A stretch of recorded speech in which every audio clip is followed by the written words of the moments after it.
Karl Panzram was unusual, even among hardened serial killers, in that he never expressed the slightest regret for his actions. "My conscience doesn't bother me. I have no conscience. I believe the whole human race should be exterminated. I'll do my best to do it every chance I get." On death row, his greatest fear was that do-gooders might manage to get his execution commuted to life imprisonment. He wrote, "I wish you all had one neck and I had my hands on it." The son of Prussian immigrants, Panzram was born in Minnesota at East Grand Forks, just inside the state line with North Dakota, on June 28, 1892.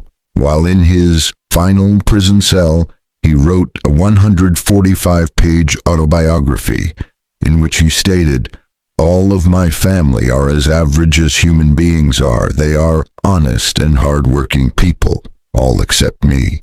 I have been a human animal ever since I was born. When I was young, 5 or 6 years of age, I was a thief, a liar, and a mean, despicable one at that. The older I got, the meaner I got." This was not strictly true. His father left home when Karl was about 7 years old, leaving his mother to work the poor farm and bring up Karl and his 5 siblings. After school, he and his sister were ordered to work in the fields, where the rest of the family had labored throughout the day. As he said later, his pay consisted of plenty of work and a good sound beating every time he displeased someone older and stronger. It seemed to me then, and still does now, that everything was always right for the one who was strongest.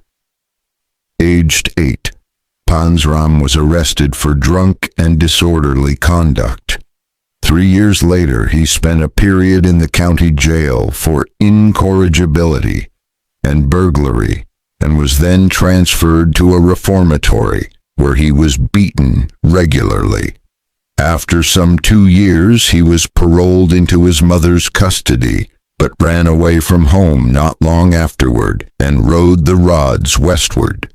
He said later how he had lived that part of his life, sleeping in boxcars, barns, sheds, haystacks, or most anywhere at all.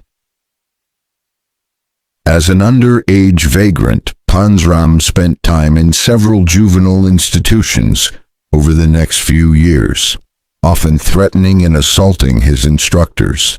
At age 14, full-grown and lying about his age, he volunteered for the U.S. Army while drunk.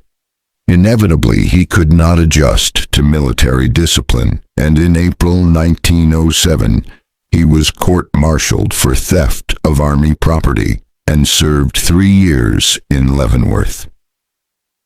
Released and discharged, he embarked on a career of robbery and indiscriminate killing, receiving further jail sentences for burglary and escaping several times before being recaptured. Escaping from state prison in Salem, Oregon, in May 1918, Panzram took the name of John O'Leary, obtained seaman's papers and passenger passports, and traveled through South America, Europe, and Africa. In Scotland in 1919, he was arrested for theft and spent 10 days in Glasgow's Barlinnie prison. Back in the U.S. in 1920, according to his confession, he was Sufi, sciently in funds after a burglary in New Haven, Connecticut, to buy a yacht. He lured sailors on board with promises of employment, drugged and raped them, and then dumped their bodies out at sea. In what was then Portuguese West Africa, he hired 8 natives in a hunt for crocodiles, killed and sodomized them, and fed their bodies to the ravenous creatures. Panzram's detailed account of his activities filled many pages of his autobiography. He stole another yacht and murdered several teenage boys, as well as a woman in Kingston, New York, The only explanation he ever gave for this was, for the fun it gave me. Finally, on August 16, 1928, he was arrested for a series of burglaries in Washington, D.C. He was sentenced to 20 years in Leavenworth, and on entering the facility announced, "I'll kill the first man that crosses me." He was sent to the prison laundry, where he worked sullenly and silently, saying little to anyone. In his cell, he completely ignored his cellmate and spent his time brooding and reading the works of German philosophers such as Nietzsche and Schopenhauer. On June 20th, 1929, without apparent provocation, Panzram wrenched an iron bar from a packing case and beat to death Robert Warnke, the civilian laundry supervisor. Then he shuffled off his ankles had been broken in an attempted escape from another prison and demanded to be taken to an isolation cell. Panzram's trial for Warnke's murder was held on April 15th, 1930, and though judged insane, he was sentenced to be hanged. In his death cell he wrote, "In my lifetime I have murdered 21 human beings.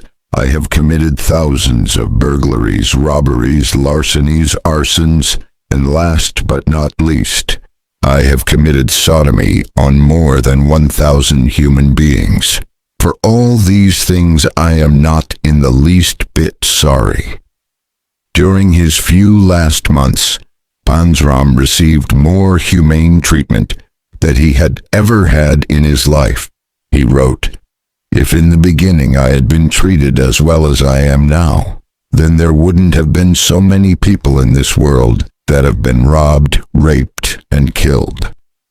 He was content to face his own death, and as he mounted the scaffold on September 5th, 1930, he turned to the hangman and snarled, "Hurry it up, you Hoosier bastard. I could hang a dozen men while you're fooling around." 1930. He turned to the hangman and snarled, "Hurry it up, you Hoosier bastard. I could hang a dozen men while you're fooling around."